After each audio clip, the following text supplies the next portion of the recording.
আলহামদুলিল্লাহ, আল্লাহ সুবহানাহু ওয়া তাআলার দরবারে অসংখ্য প্রশংসা যে মহান রব আমাদেরকে আরেকটি জুমাবার আল্লাহর ঘর মসজিদে একত্রিত করেছেন, জুমার খুতবা শুনতে আসার তৌফিক দিয়েছেন। আমরা অন্তঃস্থল থেকে বলি আলহামদুলিল্লাহ। সুম্মা উসিকুম ওয়া নাফসি বিতাকওয়াল্লাহি সুবহানাহু ওয়া তাআলা। অতঃপর আমি আমার নিজেকে সহ আপনাদেরকে আল্লাহ সুবহানাহু ওয়া তাআলার তাকওয়া অবলম্বন করার জন্য ওসিয়ত করছি। ফা ইন্নাত তাকওয়া হিয়া সাবাবুন নাজাত। কেননা তাকওয়া হচ্ছে মুক্তি পাওয়ার একটা পথ বা একটা মাধ্যম। কেননা তাকওয়া হচ্ছে রিজিক পাওয়ার একটা মাধ্যম।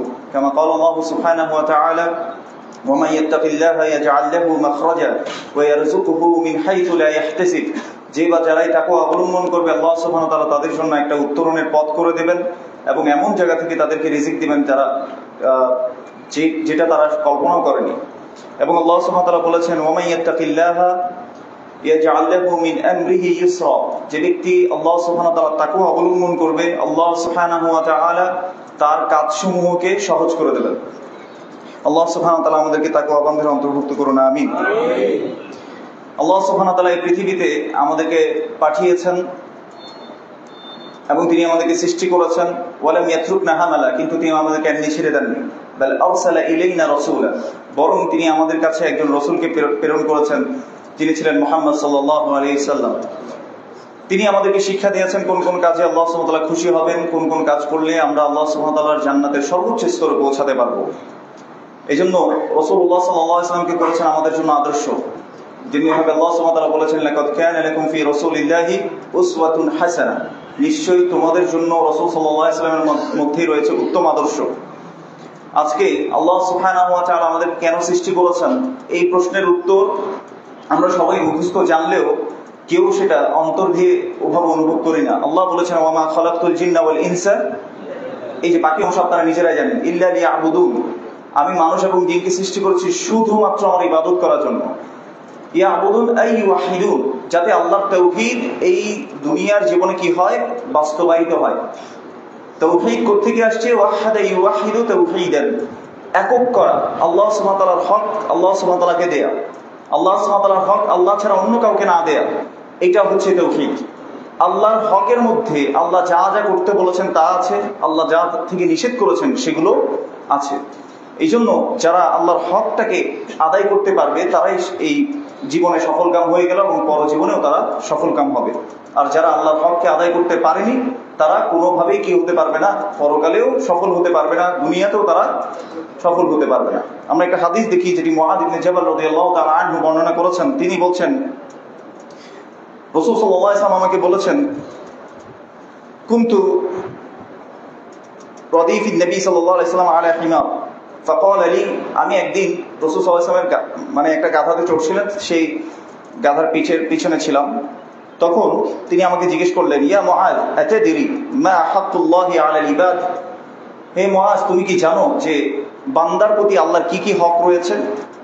ওয়া মা হাক্কুল ইবাদি আলাল্লাহ, এবং আল্লাহর কি হক, বান্দার কি হক রয়েছে আল্লাহর প্রতি এবং আল্লাহর কি হক রয়েছে বান্দার প্রতি।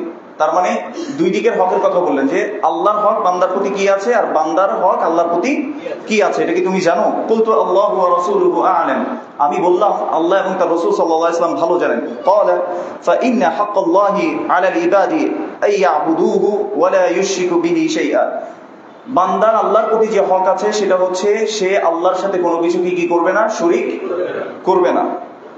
আল্লাহ ইয়াবুদুহু, তাকে ইবাদত করবে, আল্লাহর একনিষ্ঠভাবে ইবাদত করবে, এবং আল্লাহ ইউশরিকু বিহি শাইআ, এবং আল্লাহর সাথে কোনো কিছু কি করবে না, শরীক করবে না। এটা হচ্ছে আল্লাহর প্রতি বান্দার হক। মানে আল্লাহর প্রতি আমাদেরকে কি করতে হবে, ইবাদত করতে হবে, এবং ওনার হকের ব্যাপারে এবং ওনার যত ধরনের তাওহীদ আছে এই তাওহীদের যে গুণাবলী রয়েছে, তাওহীদের যে তিনটা স্তর, তাওহীদুর রুবুবিয়্যাহ, উলুহিয়্যাহ, আসমা ও সিফাত, এগুলো আল্লাহ ছাড়া আর কাউকে কি করা যাবে না, শেয়ার করা যাবে না। এবং এরপর তিনি বললেন ওয়া হাক্কুল ইবাদি আলাল্লাহি আল্লা ইউআযিবু মান লা ইউশরিকু বিহি শাইআ, আর বান্দার প্রতি আল্লাহর হক হচ্ছে যে বান্দাকে কি না করা, যে বান্দা আল্লাহর সাথে কোনো কিছুকে শরীক করে না তাকে আযাব না দেয়া, এটা আল্লাহর হক। মানে আল্লাহ বান্দার প্রতি এই হকটা আদায় করবে। যে বান্দা আল্লাহর সাথে শিরিক করবে না আল্লাহ তাকে কি দিবেন না, আযাব দেবেন না। কুলতু, তখন আমি বললাম ইয়া রাসূলুল্লাহ আফালা উবাশশিরুন নাস, আমি কি মানুষকে এই সুসংবাদ দেব না? মানে খেয়াল করে দেখেন, রাসূলুল্লাহ সাল্লাল্লাহু আলাইহি ওয়াসাল্লাম মুআয ইবনে জাবাল রাদিয়াল্লাহু তাআলা আনহুকে প্রথমে জিজ্ঞেস করলেন, তুমি কি জানো আল্লাহর প্রতি বান্দার কি হক রয়েছে এবং বান্দার প্রতি আল্লাহর কি হক রয়েছে? তখন মুআয ইবনে জাবাল রাদিয়াল্লাহু তাআলা আনহু কি উত্তর দিলেন? যে আল্লাহ এবং তার রাসূল সাল্লাল্লাহু আলাইহি ওয়াসাল্লাম ভালো জানেন। এরপর তিনি বললেন, বান্দার হক আল্লাহর প্রতি হচ্ছে এটা যে সে আল্লাহর ইবাদত করবে এবং আল্লাহর ইবাদতে কাউকে কি করবে না? শরীক করবে না। আর আল্লাহর হক, বান্দার হক আল্লাহর প্রতি হচ্ছে, মানে আল্লাহ বান্দার প্রতি এটা নিশ্চিত করবে যে আল্লাহ যেসব বান্দা শিরক করে না তাদেরকে কি দিবেন না? আযাব দেবেন না। এইটা যখন জিজ্ঞেস করা হলো যে আফালা উবাশশিরুন নাস, আমি কি মানুষদেরকে এই সুসংবাদ দেব না? তখন রাসূল সাল্লাল্লাহু আলাইহি ওয়াসাল্লাম বললেন যে ক্বালা লা তুবাশশিরহুম ফায়াত্তাখিলু, তুমি কি করবে না? এই সুসংবাদ দিবে না। যদি তুমি সুসংবাদ দিয়ে দাও, এই কথাটা যদি জানিয়ে দাও, তাহলে মানুষ অলসতা করবে। এটা আজকে আমরা একদম স্পষ্টভাবে আমাদের মধ্যে দেখতে পাই। আমরা যখন এটা নিশ্চিত হয়ে গেছি যে আমরা তাওহীদ কোনোভাবে কি করছি না, আমার তাওহীদের মধ্যে কোনো ভায়োলেশন আসছে না, আমি তো শিরক করছি না, আমি তো আল্লাহ ছাড়া আর কাউকে ডাকছি না, আমি আল্লাহ ছাড়া আর কারো কাছে সাহায্য চাচ্ছি না, এটা যখন নিশ্চিত হয়ে যায়, মানুষ ভুলে যায় যে তার আরো কিছু দায়িত্ব আছে। মানুষ ভুলে যায় তাকে আরো কিছু আল্লাহ সুবহানাহু ওয়া তাআলা বাউন্ডারি দিয়েছেন। এই বাউন্ডারিগুলোর ক্ষেত্রে মানুষ বেপরোয়া হয়ে যায়। এই জন্য রাসূল সাল্লাল্লাহু আলাইহি ওয়াসাল্লাম এই হাদিসের শেষ অংশে নিষেধ করেছিলেন মুআয ইবনে জাবাল রাদিয়াল্লাহু তাআলা আনহুকে। এখন আপনি জিজ্ঞেস করতে পারেন, তাইলে বলে দিল এটা সুসংবাদ দেওয়ার জন্যই বলে দিল, মানে যাতে মানুষ আশাহতও না হয়। কিন্তু এই যে একটা এটাকে কি বলে, মানে ইগনোরেন্ট অবস্থায় থাকা, মানে আমি পেয়ে গেছি, আমি মনে করছি যে এটা হেদায়েতটা নিশ্চিত আমার জন্য। আপনি কি দেখেন না যে কত মানুষ হেদায়েতে আসার পরেও, তারা সত্যটা বোঝার পরেও তারা দিন থেকে বিচ্যুত হয়ে যায়। আল্লাহ সুবহানাহু ওয়া তাআলা আমাদেরকে হেদায়েত দান করুন, আমিন, এবং আমাদেরকে হেদায়েতের উপর অবিচল রাখুন, আমিন। আনাস ইবনে মালিক রাদিয়াল্লাহু তাআলা আনহু তিনি বলছেন যে ইয়া রাসূলুল্লাহ আমান্না বিকা ওয়া বিমা জিতা বিহি, আমরা তো আপনার প্রতি ঈমান এনেছি, আপনি যে কোরআন এনেছেন তার প্রতিও ঈমান এনেছি। হাল তাখাফু আলাইনা, তারপরেও কি আপনি আমাদের প্রতি ভয় করেন? তখন রাসূলুল্লাহ সাল্লাল্লাহু আলাইহি ওয়াসাল্লাম বলেছেন, ইন্নাল কুলুবা বাইনা উসবুআইনি মিন আসাবিইল্লাহ ইউকাল্লিবুহা কাইফা ইয়াশা, আল্লাহ সুবহানাহু ওয়া তাআলার আঙ্গুলগুলোর মাঝখানে, দুই আঙ্গুলের মাঝখানে আদম সন্তানের অন্তরগুলো থাকে। আল্লাহ সুবহানাহু ওয়া তাআলা যেভাবে ইচ্ছে সেভাবে সেগুলোকে পরিবর্তন করে দেন। এজন্য আল্লাহ সুবহানাহু ওয়া তাআলা নিজে দোয়া শিক্ষা দিয়েছেন, রব্বানা লা তুযিগ কুলুবানা বা'দা ইয হাদাইতানা ওয়া হাব লানা মিন লাদুনকা রাহমা ইন্নাকা আনতাল ওয়াহ্হাব। যারা জানেন না, সূরা আলে ইমরানের ৮ নম্বর আয়াতটা একটু মুখস্থ করে নেবেন। রব্বানা, হে আমাদের রব, লা তুযিগ কুলুবানা, আমাদের অন্তরকে আপনি বক্র করে দেবেন না, বা'দা ইয হাদাইতানা, এই হেদায়েত দেওয়ার পর আমাদের অন্তরকে আপনি বক্র করে দেবেন না, ওয়া হাব লানা মিন লাদুনকা রাহমা, এবং আপনার পক্ষ থেকে আপনি আমাদেরকে রহমত দান করুন, ইন্নাকা আনতাল ওয়াহ্হাব, নিশ্চয়ই আপনি মহাদাতা। এইভাবে রাসূল আল্লাহ সুবহানাহু ওয়া তাআলা আমাদেরকে দোয়া শিক্ষা দিয়েছেন। এবং মনে রাখবেন, অন্তরের বিষয়টা খুবই দামি জিনিস। এই অন্তর, এখানের মধ্যে ঈমান থাকে, কলবের মধ্যে কি থাকে? ঈমান থাকে, তাকওয়া থাকে। আল্লাহ সুবহানাহু ওয়া তাআলা তাকওয়া বান্দাদের জন্য জান্নাতকে বানিয়েছেন। আজকে দেখেন কঠোরভাবে আমাদের কাছে বিপর্যয় চলে আসছে, আমরা একটু অনুভব করছি না, আল্লাহি করছি না। এত গরম আপনারা আগে কখনো অনুভব করেছেন না? মনে হচ্ছে এই যে বৃষ্টি পড়েছে কালকে রাতে এত জোরে, আজকে ফজরের সময় এত জোরে বৃষ্টি হলো, ঠান্ডা কি এখন আর অনুভব করা যায়? দেখে মনে হচ্ছে বৃষ্টিই পড়ে না। তো এটা কি আযাব নয়? ওয়ালাযীকান্নাহুম মিনাল আযাবিল আদনা দুনাল আযাবিল আকবার লাআল্লাহুম ইয়ারজিউন। আল্লাহ বলেছেন, আল্লাহ বান্দার প্রতি যেটা হক আছে, কেউ যদি সেটা শরীক না করে তাহলে আল্লাহ আযাব দিবেন না। কিন্তু আমাদের সমাজে শিরকের কি ছড়াছড়ি, নাকি শিরক থেকে সবাই মুক্ত হয়ে গেছে? চিন্তা করে দেখেন, রাসূলুল্লাহ সাল্লাল্লাহু আলাইহি সাল্লামের সাহাবারা, তাদের ঈমানের জোর কতটুকু ছিল? ইসলামে আসার পর তারা কিভাবে ইসলামটাকে গ্রহণ করেছে? একটা হাদিস পেয়েছে, সাথে সাথে সেটা আমল করার জন্য তারা তৎপর ছিলেন। একটা আমল জেনেছেন, সেটা পালন করার জন্য তারা তৎপর ছিলেন যে কিভাবে আমি এটা পালন করব। আর আমাদের মধ্যে হচ্ছে, আরে ওইটাও চলে, এইভাবেও চলে। জাহিলিয়াতের সকল অংশ আমাদের অন্তরের মধ্যে রেখে দিয়ে আমরা বলছি ইসলামে আমরা প্রবেশ করেছি।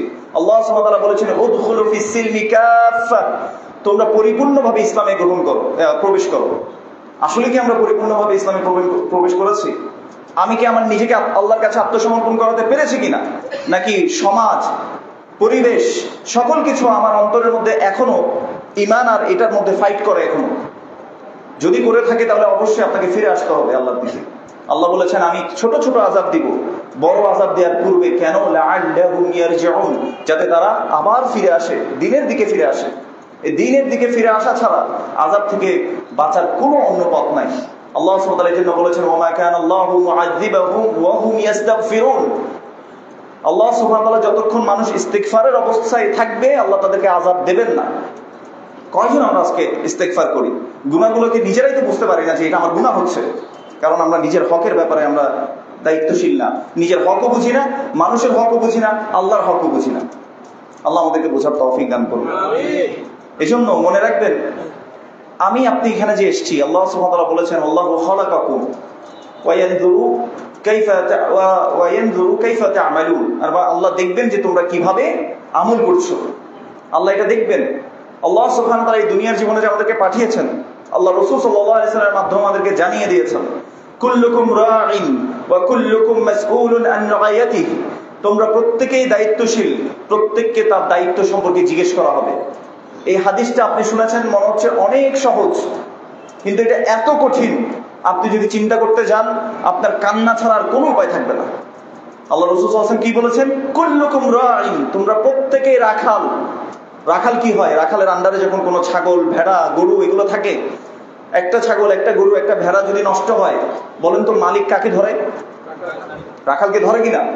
আল্লাহ সুবহানাহু ওয়া তাআলা আপনাকে যেখানে পাঠিয়েছেন, আপনার সাথে অনেকগুলো দায়িত্ব আল্লাহ সুবহানাহু ওয়া তাআলা অ্যাড করে দিয়েছেন। কুল্লুকুম রাঈন, তোমরা প্রত্যেকেই রাখাল, দায়িত্বশীল। ওয়া কুল্লুকুম মাসউলুন আন রাইয়াতিহি, তোমরা প্রত্যেকেই তোমাদের দায়িত্ব সম্পর্কে জিজ্ঞেস করা হবে। আপনি যদি বাবা হন, বাবা হলে আপনার সন্তানের প্রতি আপনার হক রয়েছে। আপনি যদি একজন ভাই হন, ভাই হলে বোনদের প্রতি আপনার হক রয়েছে, ভাইদের প্রতি আপনার হক রয়েছে। আপনি যদি একজন স্ত্রী হন, স্ত্রী তার স্বামীর প্রতি হক রয়েছে, তার স্বামীর পরিবারের প্রতি হক রয়েছে, সন্তানদের প্রতি হক রয়েছে। ওয়া কুল্লুকুম মাসউলুন আন রাইয়াতিহি, প্রত্যেককে তাদের দায়িত্ব সম্পর্কে জিজ্ঞেস করা হবে।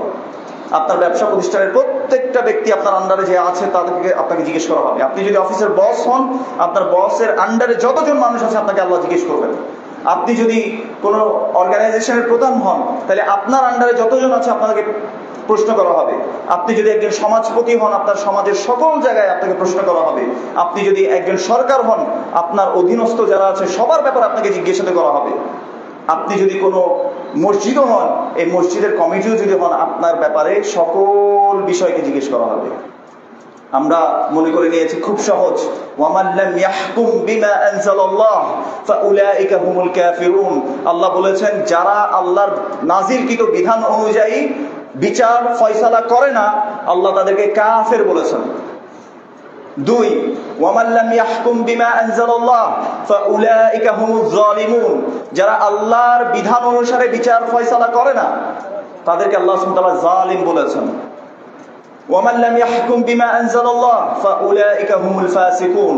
যারা আল্লাহর বিধান অনুযায়ী বিচার ফয়সালা করে না, তাদেরকে আল্লাহ সুবহানাহু ওয়া তাআলা ফাসিক বলেছেন। 3 জায়গায় 3 কথা কেন বললেন, এবার আপনাদেরকে ব্যাখ্যা করে বলি। আমরা এই আয়াতগুলো শোনার পরে পরে সাথে সাথে মনে করেছি, ও এটা তো সরকারের জন্য, এটা আমার জন্য না। সাহাবাদের ঈমান কেমন ছিল এটা একটু দেখার চেষ্টা করেন। সূরাতুল হুজুরাতের মধ্যে যখন আসছে ইয়া আইয়ুহাল্লাযীনা আমানু লা তারফাউ আসওয়াতাকুম ফাওকা সাওতিন নবী ওয়া লা তাজহারু লাহু বিল কওল কাজাহরি বা'দিকুম লিবা'দ। আল্লাহ সুবহানাহু ওয়া তাআলা বলছেন যে তোমরা রাসূল সাল্লাল্লাহু আলাইহি সাল্লামের আওয়াজের উপরে আওয়াজকে বাড়াবে না। এই আয়াত যখন নাজিল হয়েছে, তখন সাবিত বিন কাইস রাদিয়াল্লাহু তাআলা আনহু, তার ভয়েসটা একটু লাউড ছিল, একটু উচ্চ স্বরে কথা বলতেন তিনি মনে করেছিলেন যে এই আয়াত মনে হয় আমার জন্যই নাজিল হয়েছে। তিনি সাথে সাথে ঘরে বসে গেলেন, কাঁদতে লাগলেন, আর তিনি ঘর থেকে বের হচ্ছেন না। আল্লাহর কাছে কন্টিনিউয়াসলি একত্র চিত্রে তিনি আল্লাহর কাছে ক্ষমা চাচ্ছিলেন, বারবার মাফ চাচ্ছিলেন। মসজিদেও তিনি আসা বন্ধ করে দিয়েছেন, আল্লাহর কাছে শুধু কান্না করছেন যে আমি তো শেষ হয়ে গেলাম। আনতাহবাতু আমালুকুম বলেছেন যে তোমরা তোমাদের আমল মনে হয় নষ্টই করে ফেলবে। এই আয়াত তিনি নিজের উপর অ্যাপ্লাই করেছেন যে মনে হয় এটা আমার জন্য নাজিল হয়েছে। ঘরের মধ্যে বসে গেলেন। রাসূলুল্লাহ সাল্লাল্লাহু আলাইহি ওয়াসাল্লাম যখন সাবিত বিন কাইস রাদিয়াল্লাহু তাআলা আনহুকে দেখতে পেলেন না, বললেন যে সাবিত কোথায়? ও যে ইয়া রাসূলুল্লাহ আমি তার খবর এনে দিতে পারবো। গেলেন, তার বাসায় একজনকে পাঠালেন। পাঠানোর পরে ওই ব্যক্তি তখন সাবিত বিন কায়স রাদিয়াল্লাহু তাআলা ওই ব্যক্তিকে বললেন যে আমি তো শেষ হয়ে গেছি, আমার বয়সটাই তো সবার চেয়ে বড়, যে ইয়া আইয়ুহাল্লাযীনা আমানু লা তারফাউ আসওয়াতাকুম ফাওকা সাওতিন নবী, এটা আমার জন্য নাযিল হয়েছে, আমি তো শেষ, আমার আমল শেষ, আমি ধ্বংস হয়ে গেছি, আমি জাহান্নামী হয়ে গেছি। এই কথা বলার পর আল্লাহর রাসূল সাল্লাল্লাহু আলাইহি ওয়াসাল্লাম যাকে দূত পাঠালেন, খবর আনতে পাঠালেন, ওই ব্যক্তি রাসূল সাল্লাল্লাহু আলাইহি ওয়াসাল্লামের কাছে এসে বললেন ইয়া রাসূলুল্লাহ অমুকটা এমন এমন বলছে। তখন রাসূলুল্লাহ সাল্লাল্লাহু আলাইহি ওয়াসাল্লাম তাকে বললেন যে তাকে তুমি সুসংবাদ দাও, উবাশশিরহু আন্নাহু মিন আহলিল জান্নাহ, সে জান্নাতীদের অন্তর্ভুক্ত, তাকে তুমি সুসংবাদ দিয়ে আসো। এভাবে সাহাবারা প্রত্যেকটা আয়াতকে নিজের উপর নিতেন।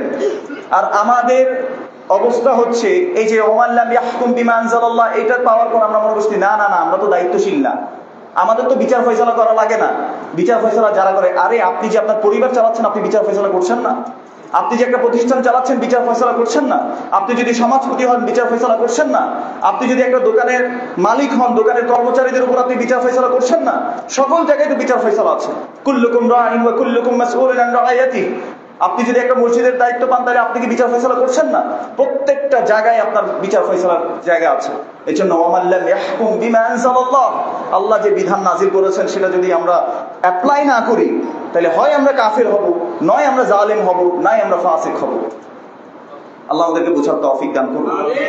এই জন্য প্রত্যেকটা আয়াত নিজের উপর অ্যাপ্লাই করতে হয়, যে আমি এটাতে পড়লাম কিনা।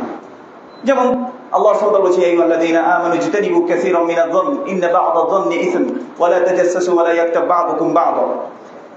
আল্লাহ বলেন হে ঈমানদারগণ, তোমরা অধিকাংশ ধারণা থেকে বেঁচে থাকো, তোমরা গীবত করা থেকে বেঁচে থাকো, অন্যের দোষ খোঁজা থেকে বেঁচে থাকো। এই আয়াত পড়ার পরে আপনি নিজেকে ফেরেশতা ভাবা শুরু করেন, আমি নিজেকে ফেরেশতা ভাবা শুরু করি, বলছে না না না এটা তো আমার জন্য না, অমুকের জন্য। আমরা আঙ্গুলটা অন্যের দিকে তাকাই।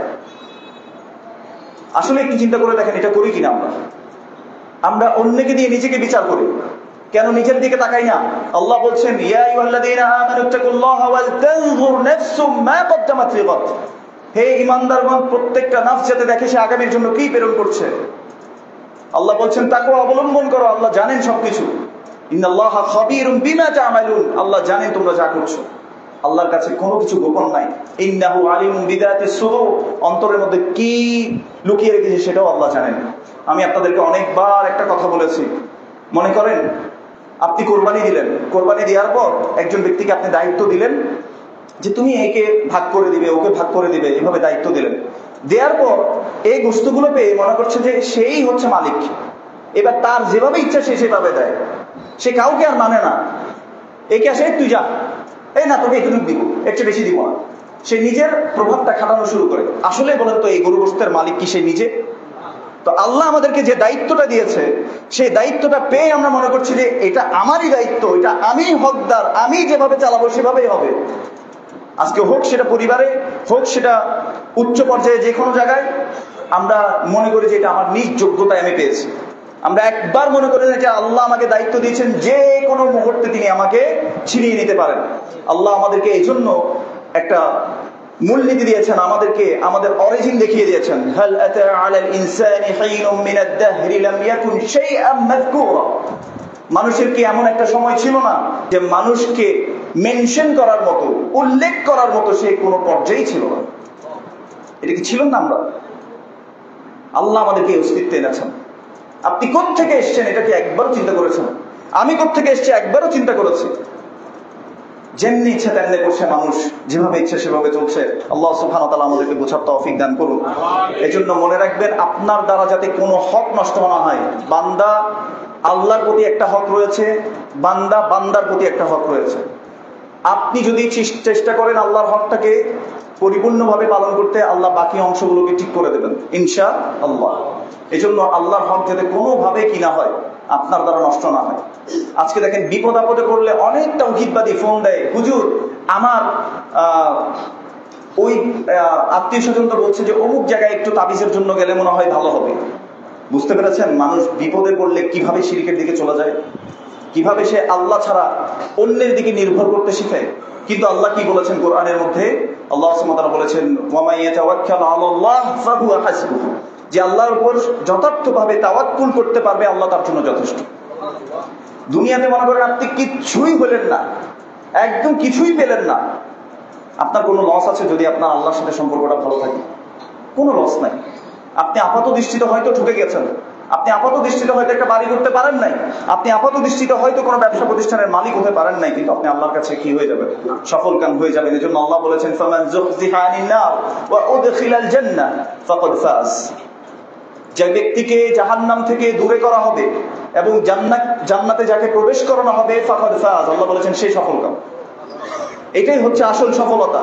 আপনি পৃথিবীতে যাই করছেন, মনে রাখেন আপনি যদি একেবারে 30 বছর তাহাজ্জুদ করেন, আপনিও জাহান্নামে চলে যাওয়ার সম্ভাবনা আছে। যদি আপনার মধ্যে একটু কিবরিয়া চলে আসে, একটু অহংকার চলে আসে যে আমি তো ভালো মানুষ, আপনি মনে করেন যে অনেক বড় একটা মাদ্রাসা পরিচালনা করেন, আপনার মধ্যে একটু অহংকার এসে গেছে, সাথে সাথে আপনার সকল আমল শেষ। কারণ এটা শিরক। আপনি যে অহংকার করেছেন এটা শিরক। ঈমান আর অহংকার কখনো এক কলবের মধ্যে একত্রে থাকবে না, দুটো বিপরীত জিনিস।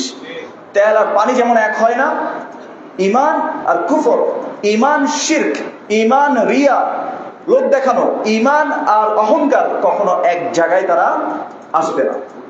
এটা হচ্ছে কারেন্টের নেগেটিভ আর পজিটিভের মতো। এমন একটা জায়গায় আজকে এই ঈমানটাকে আমরা ঈমান নিয়ে শঙ্কিত না। আমরা মনে করেছি আরে আশারে মুবাশশারার মতো সাহাবারা তারা নিজেদের ব্যাপারে তারা ভয় করতেন।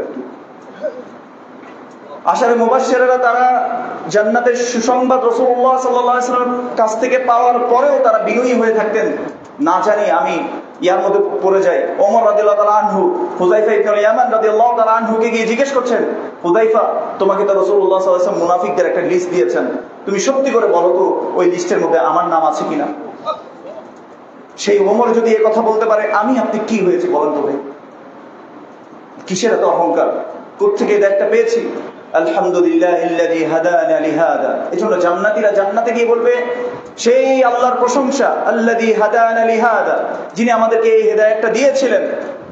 যদি তিনি আমাদেরকে হেদায়েত না দিতেন তাহলে আমরা কি হতাম বলেন তো? হেদায়েত কখনো পেতাম? হেদায়েত আল্লাহর পক্ষ থেকে আসে, তৌফিক আল্লাহর পক্ষ থেকে আসে। এজন্য আমার আপনার দ্বারা যাতে বান্দার হক কোনোভাবে কি না হয়, নষ্ট না হয়, আল্লাহর হকও যাতে নষ্ট না হয়, আল্লাহ যে তাওহীদের হকদার, এই তাওহীদ যাতে আল্লাহ ছাড়া আমরা কাউকে না দিই। আল্লাহ আপনার সকল কিছু পাওয়ার যোগ্য, আপনার সর্বোচ্চ সম্মান, আপনার সর্বোচ্চ ভালোবাসা, আপনার সর্বোচ্চ আনুগত্য পাওয়ার একমাত্র হকদার কে? আল্লাহ। আগে আল্লাহর হকটাকে আপনি নিশ্চিত করেন, এরপর আপনি চেষ্টা করেন যে আল্লাহ যেগুলো আদেশ নিষেধ করেছেন সেটা যাতে আপনার দ্বারা ভায়োলেট না হয়। রাসূলুল্লাহ সাল্লাল্লাহু আলাইহি ওয়াসাল্লাম একবার জিজ্ঞেস করলেন, আতাদরুনা মানিল মুফলিস, তোমরা কি জানো যে নিঃস্ব কে? কে নিঃস্ব তোমরা কি জানো? আমাদের সমাজে এখন যদি নিঃস্ব জিজ্ঞেস করা হয়, আপনি বলবেন যে মসজিদের হুজুর, টাকা পয়সাও নাই, কি নাই, ঘর বাড়িও নাই, ঠিক না? অথবা বলবেন যে মাদ্রাসার শিক্ষক, এটা বলবেন আপনি যে এটা হচ্ছে নিঃস্ব। তো সাহাবারা এরকম বলছিলেন, যে বলছে যে যার কোনো ঘর বাড়ি নাই, যার কোনো টাকা পয়সা নাই, সে হচ্ছে কি? নিঃস্ব। এরপর রাসূলুল্লাহ সাল্লাল্লাহু আলাইহি ওয়াসাল্লাম বলছেন যে ইন্নাল মুফলিসা মিন উম্মতি ইয়াতি ইয়াউমাল কিয়ামাতি বিসলাতিন ওয়া সিয়ামিন ওয়া যাকাতিন, আমার উম্মতের নিঃস্ব ব্যক্তিরা কিয়ামতের দিন অনেক সালাতের সওয়াব নিয়ে আসবে, অনেক সিয়ামের সওয়াব নিয়ে আসবে, অনেক যাকাতের সওয়াব নিয়ে আসবে।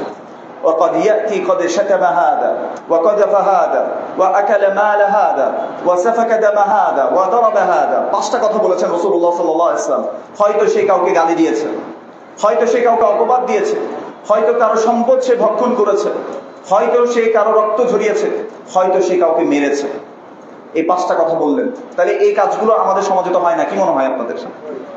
অনেক সালাত, অনেক সিয়াম, অনেক যাকাতের পাহাড় সমপরিমাণ সওয়াব নিয়ে এসেও রাসূলুল্লাহ সাল্লাল্লাহু আলাইহি ওয়াসাল্লাম এই ব্যক্তিকে কেন নিঃস্ব বললেন? কারণ হয়তো সে কাউকে গালি দিয়েছে, হয়তো সে কাউকে অপবাদ দিয়েছে, হয়তো সে কারো সম্পদ ভক্ষণ করেছে অন্যায়ভাবে, হয়তো সে কাউকে রক্ত ঝরিয়েছে, হয়তো সে কাউকে মেরেছে। তো এই কাজগুলো তো আমাদের সমাজে হয় না, কি মনে করা হয় আপনাদের? হয় কিনা হয় না? রাসূলুল্লাহ সাল্লাল্লাহু আলাইহি ওয়াসাল্লাম বলেছেন, ফাউখিযাত মিন হাসানাতিহি, তার হাসানাত থেকে মানে যত সওয়াব আছে এগুলো সবগুলোকে গ্রহণ করা হবে এবং তাদেরকে দিয়ে দেওয়া হবে যাদেরকে সে হক নষ্ট করেছিল। ফাইন ফানিয়াত হাসানাতুহু, রাসূলুল্লাহ সাল্লাল্লাহু আলাইহি ওয়াসাল্লাম বলেছেন যখন তার এই সকল সওয়াবগুলো শেষ হয়ে যাবে, উখিযাত মিন খাতায়াহুম, তাদের সকলের যাদের হক তাদের সে নষ্ট করেছিল তাদের সকলের গুনাহগুলোকে নেওয়া হবে।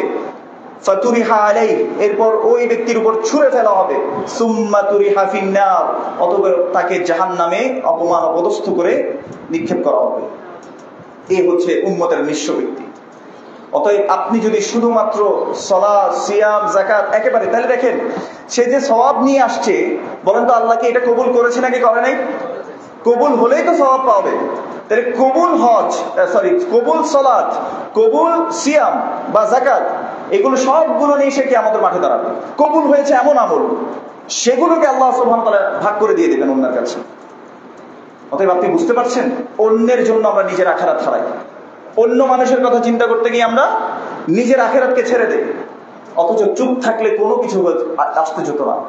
একটু করে মানুষের হকটা দিয়ে দিলে আমাদের কোনো কিছু আসতে যেত না, কিন্তু আমরা দিতে চাই না। ওই গরু গোশতের ভাগ যে পেয়ে, কসাইকে মনে করেন দায়িত্ব দিয়েছে, দায়িত্ব পেয়ে মনে করছে যে এটা তো আমার। এই জন্য আল্লাহ কোথাও বলেন নাই ওয়ানফিকু মিম্মা কাসাবতুম, তোমরা ব্যয় করো তোমরা যা অর্জন করেছো সেখান থেকে, তোমরা যা কামাই করেছো সেখান থেকে ব্যয় করো। আল্লাহ কোথাও বলেন না এই কথা। আল্লাহ বলেছেন ওয়ানফিকু মিম্মা রাযাকনাকুম, আমি তোমাদেরকে যে রিজিক দিয়েছি সেখান থেকে তুমি ব্যয় করো। আল্লাহ এভাবে বলেছেন যে আমি যে রিজিক দিয়েছি সেখান থেকে ব্যয় করো। কারণ রিজিক দাতা কে? আল্লাহ। আল্লাহ এই জন্য রাসূল সাল্লাল্লাহু আলাইহি ওয়াসাল্লামের মাধ্যমে আমাদেরকে জানিয়ে দিয়েছেন, যিনি আসমা বিনতে আবু বকর রাদিয়াল্লাহু তাআলা আনহু, তাকে রাসূলুল্লাহ সাল্লাল্লাহু আলাইহি ওয়াসাল্লাম একবার বলছেন যে আনফিকি, তুমি ব্যয় করো, উনফিক আলাইক, তুমি ব্যয় করলে তোমার উপর কি করা হবে? ব্যয় করা হবে। এটা আল্লাহ সুবহানাহু ওয়া তাআলার একটা সুন্নাহ। আল্লাহ সুবহানাহু ওয়া তাআলা এইভাবেই পৃথিবী পরিচালনা করেন। আপনি রহম করলেন, আপনি রহম পাবেন। আপনি দয়া করলে আপনি দয়া পাবেন। আপনি ইহসান করলে আপনি ইহসান পাবেন। ইন্নাল্লাহা কাতাবা আলা কুল্লি শাই, কাতাবা আল ইহসান আলা কুল্লি শাই। আল্লাহ সুবহানাহু ওয়া তাআলা প্রত্যেক বিষয়ের প্রতি ইহসানকে লিখে দিয়েছেন। এই জন্য রাসূল সাল্লাল্লাহু আলাইহি ওয়াসাল্লাম বলেছেন, যখন তোমরা জবাই করো উত্তম ভাবে জবাই করো। তার মানে প্রত্যেকটা কাজ উত্তম ভাবে ইহসানের সাথে হতে হবে। ইহসান কি জিনিস? আন তা'বুদাল্লাহা কাআন্নাকা তারাহু ফাইন লাম তাকুন তারাহু ফাইন্নাহু ইয়ারাক। ইহসান হচ্ছে তুমি এমন ভাবে আল্লাহর ইবাদত করবে যেন তুমি আল্লাহকে দেখতে পাচ্ছ। আর তুমি তো আল্লাহকে দেখতে পাবে না, অতএব মনে রাখবে তিনি তোমাকে দেখতে পাচ্ছেন। এটা মনে রেখে সকল ইবাদত করতে হবে। ফর এক্সাম্পল, আপনি আপনার অধীনস্থদেরকে চালাবেন, এই চালানোটাকে আপনার ইবাদত মনে করতে হবে। আপনার সন্তান পরিবার পরিচালনা করবেন, সেটাকে আপনার কি মনে করতে হবে? ইবাদত মনে করতে হবে। এই ইবাদত করার সময় মনে রাখতে হবে আল্লাহ আপনাকে দেখছেন। আল্লাহ সামনে থেকে কিভাবে করতেন? আল্লাহ সামনে থাকলে কি আপনি গালাগালি করতে পারতেন? আল্লাহ সামনে থাকলে কি আপনি আপনার শক্তিটাকে প্রদর্শন করতে পারতেন? আল্লাহ সুবহানাহু ওয়া তাআলা আপনার সামনে থাকলে আপনি কি ঔদ্ধত্যপনা করতে পারতেন? কখনোই পারতাম না। এজন্য একটা কথা আছে যে রাসূলুল্লাহ সাল্লাল্লাহু আলাইহি ওয়াসাল্লামের কাছে এক সাহাবী এসে বলছেন যে আমাকে কিছু ওসিয়ত করুন। তিনি বলেছেন লা তাগদাব, তুমি রাগ করবে না। আবার এসে বললেন লা তাগদাব, রাগ করবে না। আবার বললেন যে আবার কিছু নসিহত বলেছে লা তাগদাব। এই যে গজব বা রাগ হওয়া, এই রাগ হওয়াটা শয়তান সবচেয়ে বেশি কি নেয়? সুযোগ নেয়। এজন্য ওই জায়গায় কি করবো না, আমরা কোনো সুযোগ দেব। এজন্য প্রত্যেকটা জায়গায় আমাকে আল্লাহ কতটুকু বাউন্ডারি দিয়েছেন, এই বাউন্ডারির বাইরে কোনোভাবেই যাওয়া যাবে না। পৃথিবীর সকল যুক্তি আপনি আনেন, আপনি ওই বাউন্ডারি আপনি ক্রস করতে পারবেন না। যেমন শয়তানকে যখন সিজদা করতে বলেছিল, সে যুক্তি এনেছিল না? যুক্তি আনার পরে আল্লাহর কাছে কি ওইটা গ্রহণযোগ্য হয়ে গেছে? ওই যুক্তিটা সে আল্লাহর অবাধ্যতা করেছে। আল্লাহ বলেছেন এভাবে চলতে, আপনি এইভাবেই চলতে হবে। এর বাইরে গেলেই আপনি তখন শয়তানের অনুসারী হয়ে যাচ্ছেন, অথবা নিজের প্রবৃত্তির অনুসারী হয়ে যাচ্ছেন। এই জন্য আল্লাহ বলেছেন, আমরা মনে করেছি লা ইলাহা ইল্লাল্লাহ বলে দিয়েছি, সুবহানাল্লাহ। এই যে হাদিস যে পড়লাম আজকে, যে বান্দার হক হচ্ছে আইয়াবুদুহু, তিনি আল্লাহর ইবাদত করবেন, আল্লাহ ইউশরিকু বিহি শাইআ, আল্লাহর সাথে কোনো কিছু শরীক করবেন না। তাহলে কি করবেন আল্লাহ? আল্লাহ ইউআযযিবা ইবাদাহু, আল্লাহ সুবহানাহু ওয়া তাআলা তার বান্দাদেরকে কি করবেন না? আযাব দিবেন না। আমরা মনে করছি আমরা শিরক করছি না, আমরা অন্য কাউকে ইলাহা হিসেবে নেই নাই, অথচ আমরা আমাদের নিজেদের প্রবৃত্তিকে ইলাহা হিসেবে নিয়েছি। এটা আমার কথা না, আল্লাহ সুবহানাহু ওয়া তাআলা বলেছেন আফারাআইতা মান ইত্তাখাযা ইলাহাহু হাওয়া, তুমি কি দেখো নাই যে তার নিজের উইংস ডিজায়ারকে, নিজের প্রবৃত্তিকে তার ইলাহ বানিয়ে নিয়েছে? তার মানে মন যেটা ভালো চায় সেটাই যদি অনুসরণ করতে থাকেন, তাহলে আপনি মনের কি হয়ে গেলেন? বান্দা হয়ে গেলেন। মনকে আপনি ইলাহ বানিয়েছেন। এজন্য প্রত্যেকটা জায়গায় ইহসান করা এটা আমাদের জন্য ওয়াজিব। ইহসান কি আপনাদেরকে অনেক জায়গায় অনেক সময় বলেছিলাম, ইনসাফ আর ইহসানের মধ্যে পার্থক্য কি। ইনসাফ হচ্ছে, মনে করেন এখান থেকে আপনি একটা রিক্সা ঠিক করলেন বড়পুর পর্যন্ত, ভাড়া সর্বোচ্চ কত হবে? 40 টাকা বা 50 টাকা ধরি আমি, সর্বোচ্চটা 50 টাকা দিয়ে আপনি তার কাছে ভাড়াটাকে নির্ধারণ করলেন। এখন ওঠার পরে আপনি চিন্তা করলেন যে অনেক রোদ পড়ছে, অনেক কি পড়ছে? রোদ পড়ছে। আপনি তাকে 20টা টাকা বাড়িয়ে দিলেন বা 10টা টাকা বাড়িয়ে দিলেন। তাহলে এই 50 টাকাটা দেয়াটা হচ্ছে ইনসাফ, আর এই যে 10 টাকা বাড়িয়ে দিয়েছেন সেটা কি? ইহসান। মানে যেটা পাওয়ার যোগ্য তার চেয়েও আপনি বাড়িয়ে দিলেন। এটা ছিল মুসলিমদের বৈশিষ্ট্য। এটা ছিল কি? মুসলিমদের বৈশিষ্ট্য। ইহসান করবে। ইন্নাল্লাহা কাতাবাল ইহসানা আলা কুল্লি শাই। আল্লাহ সুবহানাহু ওয়া তাআলা ইহসানকে প্রত্যেক বিষয়ের জন্য লিখে দিয়েছেন। ফাআহসিনু হুয়া আকরাবু লিত্তাকওয়া। আমরা আহসিনু, আমরা কি করতে, আল্লাহ সুবহানাহু ওয়া তাআলা বলছেন যে তোমরা ইহসান করো, অথচ আমরা কি ইহসান করছি? আসলে আমরা কি আসলে ইহসানকারী? আমরা ইনসাফই করতে পারছি না অনেক জায়গায়। আল্লাহ সুবহানাহু ওয়া তাআলা আমাদেরকে বোঝার তৌফিক দান করুন। এমন কি আল্লাহ সুবহানাহু ওয়া তাআলা মুসলিমদেরকে এভাবে আদেশ করেছেন, ওয়ালা ইয়াজরিমান্নাকুম শানাআনু কওমিন আল্লা তা'দিলু ই'দিলু হুয়া আকরাবু লিত্তাকওয়া। বলেছেন কোন শত্রুতাও যাতে তোমাদেরকে ইনসাফ করা থেকে বিরত না রাখে। তোমরা ইনসাফ করো, ই'দিলু, তোমরা ইনসাফ করো, হুয়া আকরাবু লিত্তাকওয়া, এটা তাকওয়ার কাছাকাছি। অতএব শত্রুর সাথে যেখানে ইনসাফ করতে আমাদেরকে আল্লাহ সুবহানাহু ওয়া তাআলা নিষেধ করেছেন, অথচ আজকে আমরা মুসলিম ভাইয়ের সাথে ভাই ইনসাফ তো দূরে, অনেক সময় তার হকটাই আমরা দিতে ব্যর্থ হচ্ছি। আল্লাহ আমাদেরকে বোঝার তৌফিক দান করুন। এই জন্য আসেন একটু নিজের দিকে তাকাই, নিজের হিসেব গ্রহণ করি। হায়াসিবু আনফুসাকুম কাবলা আন তুহাসাবু। আল্লাহ ওমর রাদিয়াল্লাহু তাআলা আনহু বলতেন যে তোমরা নিজেদের হিসেব গ্রহণ করো তোমাদের হিসেব নেওয়ার পূর্বে। প্রত্যেকটা জিনিসের হিসেব নেবেন আল্লাহ সুবহানাহু ওয়া তাআলা। সুম্মা লাতুসআলুন্না ইয়াওমাইযিন আনিন নাঈম। অতঃপর তোমাদেরকে প্রত্যেকটা নিয়ামতের ব্যাপারে আল্লাহ সুবহানাহু ওয়া তাআলা জিজ্ঞেস করবেন। আল্লাহ প্রশ্ন করবেন প্রত্যেকটা বিষয়ে। আল্লাহ আমাদেরকে বোঝার তৌফিক দান করুন। এজন্য আসেন আমরা নিজে দিনের জ্ঞান অর্জন করি। এজন্য কিভাবে হক আদায় করব, আল্লাহর কি হক, বান্দার কি হক, এটা জানার জন্য আপনার প্রিরিকুইজিট হচ্ছে, আপনার প্রারম্ভিক যে কাজ সেটা হচ্ছে ইলম অর্জন করা। সেটা কি? ইলম অর্জন করা, জ্ঞান অর্জন করা। এই জ্ঞান যদি আপনি না থাকে, আপনি বুঝবেন না আপনি কোন দিকে কার হক নষ্ট করছেন, আপনি বুঝবেন না আল্লাহর হক কোন দিকে আপনি নষ্ট করে আপনি শিরকের পথে চলে যাচ্ছেন। আল্লাহ আমাদেরকে বোঝার তৌফিক দান করুন। আর একটা বিষয় আমি আপনাদেরকে অনেক জায়গায় বলেছি, ওমা তুকদ্দিমু লিআনফুসিকুম, তোমরা যাই আল্লাহর জন্য পাঠাও না কেন, এটাকে আল্লাহ সুবহানাহু ওয়া তাআলা কি দিবেন? উত্তম প্রতিদান দেবেন। আপনার সাথে কেউ যদি খারাপ করে আপনি খারাপ করবেন না, এটা আল্লাহর শিখানো জিনিস। আল্লাহ সুবহানাহু ওয়া তাআলা বলেছেন ওয়ালা তাস্তাউিল হাসানাতু ওয়ালা সাইয়্যিআ ইদফা বিল্লাতী হিয়া আহসান ফাইযা আল্লাযী বাইনাকা ওয়া বাইনাহু আদাওয়াতুন কাআন্নাহু ওয়ালিয়্যুন হামীম। আল্লাহ বলছেন মন্দ আর ভালো কখনো এক না, তোমরা ভালো দিয়ে মন্দকে কি করো? প্রতিহত করো। অতএব আপনি দেখেন আজকে আমরা যারা আহলুস সুন্নাহ ওয়াল জামাআহ, আমরা নিজেরা দাবি করছি, আমরা যারা বলছি যে আমরা সুন্নাহর অনুসারী, আমরা হাদিসের অনুসারী, তখন আমরা সাথে সাথে কি করি? আমাদের দাওয়াতটা হয় মানুষের প্রতি কর্কশ। আরে অমুক বেদাতি, অমুক এটা, অমুক সেটা, মানহাজ থেকে বাহির। এত মানে রিজিড হয়ে থাকি আমরা, যেন আমরা হচ্ছে আসমান থেকে নাজিলকৃত মালায়েকা। বুঝেন নাই যে আমরা হচ্ছি আসমান থেকে নাজিলকৃত মালায়েকা, আর সকল মানুষ কি পথভ্রষ্ট। আরে আমিও তো আর 5 বছর আগে 10 বছর আগে, আপনি একটু নিজের দিকে তাকান না যে আমি কি ছিলাম, আমাকে কে হেদায়েত দিয়েছেন? আল্লাহ সুবহানাহু ওয়া তাআলা। অতএব অন্যকে দাওয়াতের ক্ষেত্রে ওই জন্য আমাদের এই সহমর্মিতা থাকা জরুরি, আমাদের নরম হওয়া জরুরি। আমি তো বিনয়ী হব যে আল্লাহ আমাকে দয়া করে এই জিনিসটা দিয়েছেন, আমি অন্যকে সুন্দরভাবে এই জিনিসটাকে পৌঁছে দেব। এজন্য আল্লাহ বলছেন লা তাস্তাবিল হাসানাতু ওয়ালা সাইয়্যিআ, খারাপ এবং মন্দ এবং ভালো তারা এক নয়। তোমরা ভালো দিয়ে কি করো? মন্দকে প্রতিহত করো। তাহলে কি হবে? ফাইদাল্লাযী বাইনাকা ওয়া বাইনাহু আদাওয়া, তোমার আর যার মধ্যে শত্রুতা আছে, তাহলে কি করে দেবেন আল্লাহ? কাআন্নাহু ওয়ালিয়্যুন হামীম, আল্লাহ সুবহানাহু ওয়া তাআলা এটা অন্তরঙ্গ বন্ধুত্বে পরিণত করে দেবেন। এজন্য আসেন ভালো দিয়ে আমরা প্রতিদানটা দেওয়ার চেষ্টা করি। আর আমরা যদি কোনো কিছু করি, প্রতিদান মানুষের কাছে কখনোই চাইবো না। প্রতিদান কার কাছে চাইবো? আল্লাহর কাছে। এই জন্য আল্লাহ সুবহানাহু ওয়া তাআলা সূরা দাহারে কিছু বান্দার কথা বলেছেন এইভাবে, যে তারা মানুষকে খাওয়ায়, খাওয়ানোর পরে বলে ইন্নামা নুতি'মুকুম লিওয়াজহিল্লাহ লা নুরিদু মিনকুম জাযাআও ওয়ালা শুকুরা, আমি তোমাদেরকে খাওয়াচ্ছি শুধুমাত্র আল্লাহর সন্তুষ্টির জন্য, তোমাদের কাছ থেকে কোনো প্রতিদানও চাই না, তোমাদের কাছ থেকে কোনো থ্যাঙ্কসও চাই না, তুমি যে আমাকে ধন্যবাদ দিবে এটাও আমি চাচ্ছি না। তো এরকম অন্তরওয়ালা হতে পারলে তাদের জন্য হচ্ছে জান্নাত। আজকে আপনি দেখেন অনেক সময় এরকম হয় একটা জিনিস খেয়াল করে দেখেন, মাদ্রাসা শিক্ষাকে আজকে কেন আমাদের সমাজে দাম দেয় না বলেন তো? কারণ এদের কোনো ক্যারিয়ার নাই, এরা সমাজে অবহেলিত, এদেরকে মানুষ অন্য চোখে দেখে। ঠিক নাকি ঠিক না এটা আপনারা ভালো করে জানেন, আমি আপনাদেরকে জিজ্ঞেস করার দরকার নাই। কেন প্রত্যেকটা সন্তান, প্রত্যেকটা মা বাবা আজকে দেখেন, আজকেও যারা বড় বড় মাদ্রাসার দায়িত্বে থাকে, অনেক সময় ইয়াতে থাকে, কমিটিতেও থাকে, দেখবেন যে এদের ছেলে মেয়েদেরকেও এরা মাদ্রাসায় পড়ানোর জন্য ওরকম উদ্বুদ্ধ হয় না। কেন বলেন তো?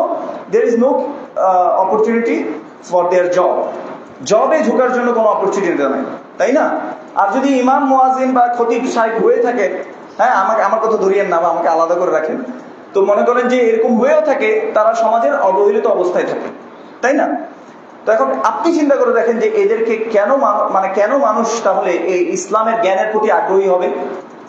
এই ব্যারিয়ারটা তৈরি করেছি আমরা, এই সমাজের মানুষ।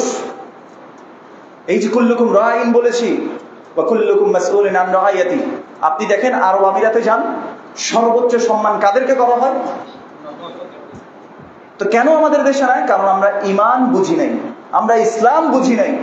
রাসূলুল্লাহ সাল্লাল্লাহু আলাইহি ওয়াসাল্লামের সাহাবারা রাসূল সাল্লাল্লাহু আলাইহি ওয়াসাল্লামের মর্যাদা যখন বুঝে গেছেন, তখন বুঝতে পেরেছেন উনি কি ছিলেন।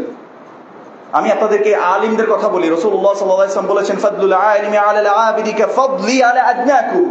একজন আলিমের মর্যাদা তদ্রুপ যেভাবে আমি তোমাদের একজন সাধারণদের মাঝে আমার যেরকম মর্যাদা, একজন আলিমের মর্যাদা হচ্ছে এরকম। কেন বলেন তো? ইন্নাল উলামা ওয়ারাসাতুল আম্বিয়া। ধরেন আপনার সমাজে একজন অনেক বড় একজন মানুষ, তার বাপদাদা খানদানি একদম পয়সাওয়ালা, তার সন্তান কেউ যদি থাকে, আপনি কি তাকে অসম্মান করেন? করেন না, আপনি তাকে একটা দাম দেন। কেন বলেন তো? তার বাপদাদা খানদানি বংশধর, এই এলাকার মধ্যে প্রভাবশালী ছিল, আপনি তাকে সেভাবে ইয়া করেন। কেন? সে শুধুমাত্র ওর ওয়ারাসাত পাওয়ার জন্য, তার বংশ পরম্পরা পাওয়ার জন্য আপনি কি করেন? তাকে সম্মান করেন, ঠিক না কিনা? সে যদি একদম অল্প টাকার মালিকও হয়, তারপর আপনি তাকে সম্মান দিয়ে কথা বলেন। কেন? কারণ তার বংশের কারণে, তার ওয়ারাসাতের কারণে। আর আল্লাহ রাসূল সাল্লাল্লাহু আলাইহি ওয়াসাল্লাম সম্মানিত করেছেন উলামাদেরকে, ইন্নাল উলামা ওয়ারাসাতুল আম্বিয়া। নিশ্চয়ই আলিমরা হচ্ছে নবীর ওয়ারিস, নবীর ওয়ারিস। এই জন্য রাসূল সাল্লাল্লাহু আলাইহি ওয়াসাল্লাম বলেছেন, ফাদলুল আলিমি আলাল আবিদি কাফদলি আলা আদনাকুম। তোমাদের সাধারণদের মাঝে আমার যেরকম মর্যাদা, ঠিক তেমনি ভাবে একজন আলিমেরও তোমাদের মাঝে তেমন মর্যাদা। সুম্মা ক্বালা রাসূলুল্লাহ সাল্লাল্লাহু আলাইহি ওয়াসাল্লাম, ইন্নাল্লাহা ওয়া মালাইকাতাহু ওয়া আহলাস সামাওয়াতি ওয়াল আরদিন হাত্তা আন-নামলাতা ফি জুহরিহা ওয়া হাত্তা আল-হুত লা ইউসাল্লুনা আলা মুআল্লিমিন নাসিল খায়রা। নিশ্চয় আল্লাহ রহমত পাঠান, মালায়েকেরা রহমতের জন্য দোয়া করেন, আকাশবাসীরা, জমিনবাসীরা রহমতের জন্য দোয়া করেন, এমনকি গর্তের মধ্যে যে পিঁপড়া রহমতের জন্য দোয়া করেন, এমনকি পানির মধ্যে যে মাছ রহমতের জন্য দোয়া করেন। কাদের জন্য? কার জন্য? আলা মুআল্লিমিন নাসিল খায়রা, যারা মানুষকে কল্যাণের শিক্ষা দেয়। দেখেন রাসূলুল্লাহ সাল্লাল্লাহু আলাইহি ওয়াসাল্লাম বলেছেন, আলা ইন্নাদ দুনিয়া মালউনাতুন মালউনুন মা ফিহা। জেনে রাখো দুনিয়া হচ্ছে অভিশপ্ত, দুনিয়াতে যত কিছু আছে সবকিছু অভিশপ্ত, ইল্লা যিকরুল্লাহ। আল্লাহর স্মরণ যেখানে আছে, আল্লাহর জিকির যেখানে আছে, সেটা অভিশপ্ত না। আর বাকি সব কি? অভিশপ্ত। এই এসএস এর এই স্ট্যান্ড, এটা অভিশপ্ত যদি না এটা আল্লাহর জিকিরের সাথে কি হয়ে যায়? সম্পৃক্ত হয়ে যায়। যেমন এখন আমি খুতবা দিচ্ছি, আল্লাহর জিকিরের সাথে সম্পৃক্ত, আল্লাহর ঘরের সাথে সম্পৃক্ত, তাহলে এটা কি না? অভিশপ্ত না। এভাবে আপনার ঘর, আপনার প্রতিষ্ঠান, আপনার নিজের জীবন আল্লাহর জিকিরের সাথে সংশ্লিষ্ট আছে কিনা? এবং বলেছে ওয়ামা ওয়ালাহু, আল্লাহর জিকিরের সাথে যেগুলো সংশ্লিষ্ট বিষয়, এগুলো অভিশপ্ত না। আও আলিমুন আও মুতাআল্লিমুন, অথবা একজন আলিম, সেও কিনা অভিশপ্ত না। আও মুতাআল্লিমুন, অথবা যে শিখছে, শিক্ষার্থী, সেও কিনা অভিশপ্ত। এবার আপনি আপনার নিজের অবস্থান সম্পর্কে চিন্তা করবেন, আপনি কোন পর্যায়ে পড়েছেন। আপনি কি আলিম হতে পেরেছেন? কোনো সমস্যা নেই, আপনি মুতাআল্লিম হয়ে যান, আপনি শিক্ষার্থী হয়ে যান। যদি সেটাও হতে না পারেন, তাহলে আনতাফি মালউন, আপনি ওই তাদের মতো হয়ে যাবেন যারা অভিশপ্তর মধ্যে পতিত আছে। আল্লাহ আমাদেরকে বোঝার তৌফিক দান করুন। দেখেন আল্লাহ সুবহানাহু ওয়া তাআলা বলেছেন, ইয়ারফা'ুল্লাহু আল্লাযীনা আমানু মিনকুম ওয়াল্লাযীনা উতুল ইলমা দারাজাত। আল্লাহ সুবহানাহু ওয়া তাআলা সম্মানিত করেছেন যারা ঈমান এনেছে তাদেরকে, এবং যাদেরকে জ্ঞান দেওয়া হয়েছে তাদেরকে সম্মানিত করেছেন। অনেক সময় ফর এক্সাম্পল একটা মসজিদে কোন একজন আলিমকে নিয়োগ দেওয়া হয়, তাই না? এখন মনে করেন যে এই আলেম সে তার দাওয়াতের কারণেই আর কারণে প্রচার প্রসারিত হয়ে গেছি আমরা। তো আমরা অনেক সময় মনে করি, বা একটা অর্গানাইজেশনের কোনো একটা মনে করেন যে কোনো একটা ফাউন্ডেশনে আমরা তাকে দাওয়াত দিলাম, দাওয়াত দেওয়ার পরে সে এখন দাওয়াতই কাজ করে, তা আল্লাহ সুবহানাহু ওয়া তাআলা তার একটা কবুলিয়ত দিয়েছে, তার দাওয়াত থেকে ছড়িয়ে দিয়েছে মানুষের কাছে। এখন মনে করেন আপনি যদি মনে করেন যে এটা ওনাকে তো আমরাই তুলেছি, ওনার সম্মান আমরাই দিয়েছি, বলেন তো সম্মান কেউ কাউকে দিতে পারে নাকি আল্লাহ দেয়? ওই যে ইয়ারফাউল্লাযীনা আমানু মিনকুম ওয়াল্লাযীনা উতুল ইলমা দারাজাত, আপনি যদি আপনার প্রতিষ্ঠানে অন্তর্ভুক্ত নাও করতেন, আল্লাহ কি করেন বলেন তো? তার সম্মানকে এমনি বৃদ্ধি করে রেখেছেন। আল্লাহ তার সম্মানকে এমনি বুলন্দ করেছেন। কারণ মনে রাখবেন, কেউ যদি আপনার পুরো পৃথিবী মিলে আপনার যদি উপকার করতে চায়, আর আল্লাহ যদি আপনার তাকদীরে না রাখে, কেউ আপনাকে কি করতে পারবে না? উপকার করতে পারবে না। আর কেউ যদি আপনার পুরো পৃথিবী মিলে আপনার ক্ষতি করতে চায়, আল্লাহ আপনার তাকদীরে যদি ক্ষতি না রাখে, তাহলে কেউ আপনাকে ক্ষতি করতে পারবে না। আল্লাহ সুবহানাহু ওয়া তাআলা আমাদেরকে বোঝার তৌফিক দান করুন। এই জন্য আপনি যদি কোনো কিছু করতে পারেন, এমনি ভাবে আপনি আপনার পরিবারের কথা চিন্তা করেন। অনেক সময় ভাই বোনদেরকে আমরা সাহায্য করি, সাহায্য করার পরে আমরা আশা করি যে ওর ছেলেটা বড় হয়ে আমাকেও কিছু কি করবে, হ্যাঁ একটু সাহায্য করবে, বা সে আমাকে দেখবে, এরকম আমরা আশা রাখি। হ্যাঁ, তারপর বিয়ের দাওয়াত দিলে চিন্তা করে যে আমিও বিয়ের দাওয়াত পাবো, কোনো কারণে দিতে পারে নাই, কোনো কারণে দাওয়াত দিতে পারে নাই, সাথে সাথে আমরা মন খারাপ করে বসে থাকি। তার মানে বোঝা যাচ্ছে আমার সাহায্যের পিছনে, আমি যে তাকে একটা জিনিস সহজ করে দিয়েছি, তার পিছনে একটা আল্লাহর সন্তুষ্টির সাথে সাথে অন্য জিনিসও ব্যাক ইন মাই মাইন্ড ছিল, আমার মাথার পিছনে আরেকটা জিনিস ছিল। তো বলেন তো, এটা কি আসলে ইখলাস হলো কিনা, নাকি ইখলাসের কমতি হয়ে গেল? ইখলাসের কমতি হয়ে গেল। এই জন্য যা করবেন আল্লাহর জন্য করবেন, একেবারে আল্লাহর জন্য, কোনো প্রতিদান আশা করবেন না। প্রতিদান আশা করলে আপনি ওই বান্দার মতো হতে পারবেন না যাদের ব্যাপারে আল্লাহ বলেছেন, যারা খাওয়ায় আর বলে যে আমরা আল্লাহর জন্য খাওয়াচ্ছি, তোমাদের কাছ থেকে কোনো প্রতিদান চাই না, তোমাদের কাছ থেকে কোনো থ্যাংক ইউ চাই না। আল্লাহ সুবহানাহু ওয়া তাআলা তেমন হওয়ার আমাদেরকে তৌফিক দান করুন। যা বললাম, আল্লাহ সুবহানাহু ওয়া তাআলা আগে আমাকে আমল করার তৌফিক দান করুন, সাথে সাথে আমাদেরকেও আমল করার তৌফিক দান করুন। মেসেজটা কি আজকে পুরো খুতবা জুড়ে? আমাদের মেসেজটা হচ্ছে আল্লাহর হক যাতে আপনার দ্বারা নষ্ট না হয়, আপনার দ্বারা যদি কোনো বান্দার হক নষ্ট না হয়। যদি নষ্ট হয়, কিয়ামতের মাঠে আর পার পাওয়া সম্ভব হবে না। আল্লাহ আমাদেরকে বোঝার তৌফিক দান করুন। এই জন্য আপনারা প্রত্যেকেই দায়িত্বশীল। আবার ওই হাদিসটা বলে শেষ করব, কুল্লুকুম রাঈন, তোমরা প্রত্যেকেই রাখাল বা দায়িত্বশীল, ওয়া কুল্লুকুম মাসউলুন আন রাইয়াতিহি, এবং প্রত্যেকেই তার দায়িত্ব সম্পর্কে জিজ্ঞাসিত হবে। আমাকে জিজ্ঞেস করবেন আমি পরিবার কিভাবে চালিয়েছি, আমাকে জিজ্ঞেস করবেন আমি আমার অফিস কিভাবে চালিয়েছি, আমাকে জিজ্ঞেস করবেন আমার প্রতিষ্ঠান আমি কিভাবে চালিয়েছি। প্রত্যেকটা জায়গায় আমাকে প্রশ্ন করা হবে। সেখানে যদি কারো হক বিন্দু মাত্র, কারো উপর অন্যায় অবিচার বিন্দু মাত্র হয়ে থাকে, তাহলে ওয়াল্লাহি কাল কিয়ামতের মাঠে কেউ আমাকে বাঁচাতে পারবে না, কেউ আমাকে বাঁচাতে পারবে না। আল্লাহ সুবহানাহু ওয়া তাআলা আমাদেরকে বুঝার তৌফিক দান করুন। এবং সাথে সাথে তৃতীয় যে মেসেজটা, অবশ্যই আলিমদেরকে সম্মান করার চেষ্টা করেন। আল্লাহ সুবহানাহু ওয়া তাআলা যাদেরকে সম্মানিত করেছেন, আপনি অপমান অপদস্থ করার কোনো অধিকার, হক আপনি রাখেন না। আল্লাহ আপনাকে সেই অধিকার দেনই নেই। আল্লাহ তাদেরকে রাসূল সাল্লাল্লাহু আলাইহি সাল্লামের নবীদের ওয়ারিস বলেছেন, রাসূল সাল্লাল্লাহু আলাইহি সাল্লামের মাধ্যমে আমাদেরকে জানিয়ে দিয়েছেন, সেই হক আপনি নষ্ট করবেন না। যদি হক্কানি আলেম হয়, আর যদি পথভ্রষ্ট আলেম হয়, যারা মানুষকে দলালাতের দিকে ডাকে, তারা তো আসলে আলেমই না। কিন্তু যারা সত্যিকার অর্থে আলিম, যারা তাওহীদবাদী, সুন্নাহর দিকে ডাকে, কোনো বেদাত করছে না, বেদাতের দিকে ডাকছে না, পথভ্রষ্টতার দিকে ডাকছে না, তার হক, তার সম্মান আপনার দ্বারা যাতে কোনোভাবে নষ্ট না হয়। অনেক সময় আমরা কথা বলার সময় সম্মান দিয়ে কথা বলতে জানি না, আমরা এমন ভাবে কথা বলি যেন আমাদের চাকর বাকর, এরকম কিছু। আপনি, আমার মনে আছে, আমাদের এলাকায় মসজিদের বাথরুম নোংরা হওয়ার কারণে ইমাম সাহেবকে বকা দিয়েছে, এরকম আমি দেখেছি। ওই ইমাম সাহেব থেকে রুহের যে কষ্টটা আসবে, আপনি বলেন তো এটা কোনো কিছু দিয়ে ফিরাই দেওয়া যাবে? বাথরুম পরিষ্কার করা কি শুধু ইমাম সাহেবের দায়িত্ব? বাথরুম পরিষ্কার করা মসজিদ কমিটির দায়িত্ব না? আজকে আমরা ইমাম সাহেবদেরকে, মুয়াজ্জিন সাহেবদেরকে নিজের চাকর বানিয়ে ফেলেছি, তাই না? অনেক জায়গায়।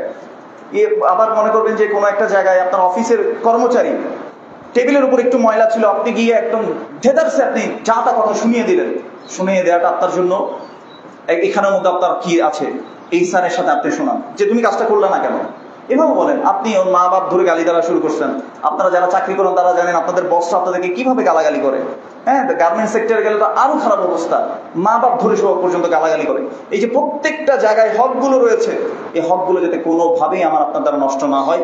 বিশেষ করে পরিবারের হক, আমাদের অধীনস্থদের হক, যারা আমার নিচে আছে, তাদের হক যাতে আমার কাছ থেকে নষ্ট না হয়। আকুলু কাওলি হাযা ওয়া আস্তাগফিরুল্লাহ লি ওয়া লাকুম ওয়া লিসাইরিল মুসলিমিন ফাস্তাগফিরুহু ইন্নাহু হুয়াত তাওয়াবুর রহিম।